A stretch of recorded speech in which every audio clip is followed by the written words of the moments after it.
Donasi dakwah Yufid. Yuk berikan amal jariah terbaik Anda untuk dakwah dan pendidikan Islam.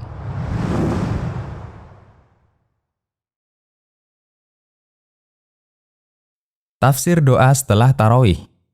Dari Ubay bin Ka'ab radhiyallahu anhu, beliau mendengar Rasulullah shallallahu alaihi wasallam selesai salam salat witir, beliau membaca Subhanal Malikil Quddus, yang artinya Maha Suci Zat yang Maha Menguasai lagi Maha Suci. Beliau baca 3 kali dan beliau keraskan di bacaan yang ketiga. Hadis riwayat Ahmad, Nasai dan disahihkan Syuaib al-Arnaud. Dari Ali bin Abi Thalib radhiyallahu anhu bahwa Nabi sallallahu alaihi wasallam di akhir witirnya membaca doa, Allahumma inni a'udzu biridhaka min sakhatik wa bimu'afatika min 'uqubatik wa a'udzu bika minka la uhsi thana'an 'alaik anta kama asnaita 'ala nafsik. Yang artinya, ya Allah, aku berlindung dengan ridhamu dari kemurkaanmu. Aku berlindung dengan maafmu dari hukumanmu, dan aku berlindung kepadamu dari siksamu. Aku tidak bisa menyebut semua pujian untukmu, sebagaimana engkau memuji dirimu sendiri. Hadis riwayat Ahmad, Abu Daud, dan sanadnya dinilai kuat oleh Syuaib al-Arnaud. Berdasarkan 2 riwayat di atas, doa selepas sholat witir ada 2. Subhanal Malikil Quddus dan Allahumma inni a'udzu biridhaka min sakhatik dan seterusnya. Tafsir doa setelah witir. Kita akan menggali tafsir dari doa kedua. Doa witir yang diriwayatkan oleh sahabat Ali bin Abi Thalib radhiyallahu anhu. Ada beberapa ungkapan indah dalam doa itu, menarik untuk kita gali kandungan maknanya. Di bagian pertama, kita membaca Allahumma inni a'udzu biridhaka min sakhatik wa bimu'afatika min 'uqubatik. Yang artinya, ya Allah, aku berlindung dengan ridhamu dari kemurkaanmu. Aku berlindung dengan maafmu dari hukumanmu. Dalam doa ini, kita melakukan tawasul. Dan inilah salah satu tawasul yang disyariatkan. Tawasul dengan menyebut sifat Allah sebagai pengantar doa yang kita minta. Kita akan merinci kalimat per kalimat. Pertama, ketika kita membaca Allahumma inni a'udzu biridhaka min sakhatik, yang artinya, ya Allah, aku berlindung dengan ridhamu dari kemurkaanmu. Kita bertawasul dengan ridha Allah agar Dia melindungi kita dari murkanya. Dan ridha adalah lawan dari murka, sehingga kita berlindung dari sesuatu dengan lawannya. Kita menjadikan ridha sebagai wasilah untuk membebaskan diri dari murka. Kedua, kemudian kita membaca wa bimu'afatika min 'uqubatik, yang artinya, aku berlindung dengan maafmu dari hukumanmu.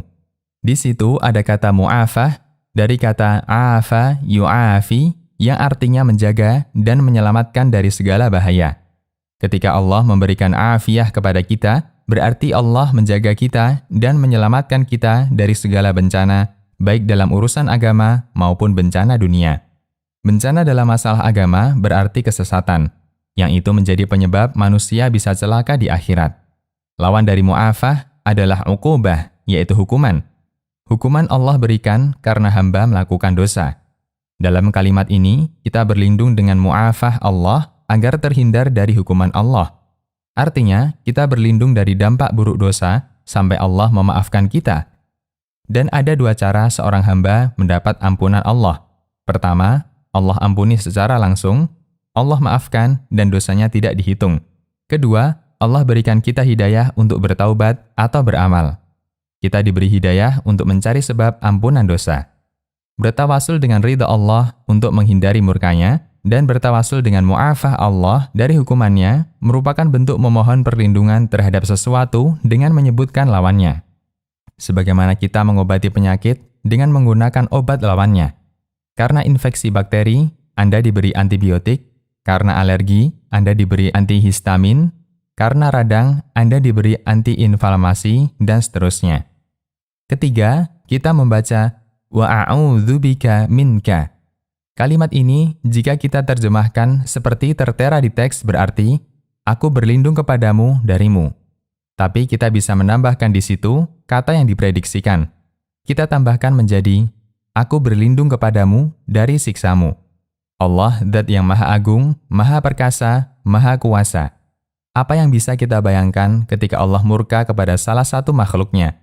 Kepada siapa dia bisa berlindung? Apakah ada yang bisa dimintai tolong untuk menghindari murkanya Allah? Jawabannya jelas tidak ada makhluk yang mampu melindungi. Tidak mungkin kita berlindung dari murka Allah kecuali kepada Allah. Hanya Dia yang bisa melindungi kita dari hukumannya. Dalam kalimat ini, benar-benar menunjukkan puncak kepasrahan kita di hadapan Allah. Bayangkan, di saat kita berada di hadapan Allah, tidak ada yang bisa kita andalkan ketika kita menghadap Allah. Tidak ada yang bisa jadikan pembela ketika berhadapan dengan Allah. Selain kita bersimpuh memohon perlindungan kepadanya, Zat yang Maha Pemurah, Innahu Arhamur Rahimin. Keempat, selanjutnya kita menunjukkan keterbatasan kita. La uhsi thana'an 'alaik anta kama athnaita 'ala nafsik. Yang artinya, aku tidak bisa menyebut semua pujian untukmu sebagaimana engkau memuji dirimu sendiri. Di saat kita telah mengakui segala kelemahan kita dengan berlindung kepadanya, ternyata kita sendiri tidak bisa menunaikan kewajiban kita kepada Allah sebagaimana mestinya. Termasuk dalam hal memuji Allah, kita menyatakan betapa keterbatasan kita dalam melakukannya. Di sana ada kata thana yang artinya mengulang-ulang pujian. Kita menyatakan bahwa kita tidak mampu memuji Allah dengan sebenar-benarnya, dan tidak mungkin kita mampu melakukannya, karena ada banyak sekali sifat-sifat baik Allah dan nama-namanya yang tidak kita ketahui. Perbuatan Allah tidak ada batasnya. Sementara semua perbuatan Allah adalah sempurna. Firman Allah tidak ada batasnya, dan semua firman Allah itu sempurna. Kebaikan Allah kepada makhluknya tidak ada batasnya, dan semua itu sempurna. Bahkan sebaliknya, kita hanya bisa memuji Allah dengan pujian yang Dia ajarkan kepada kita.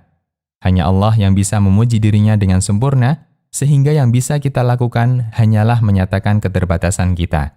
Aku tidak bisa menyebut semua pujian untukmu sebagaimana engkau memuji dirimu sendiri.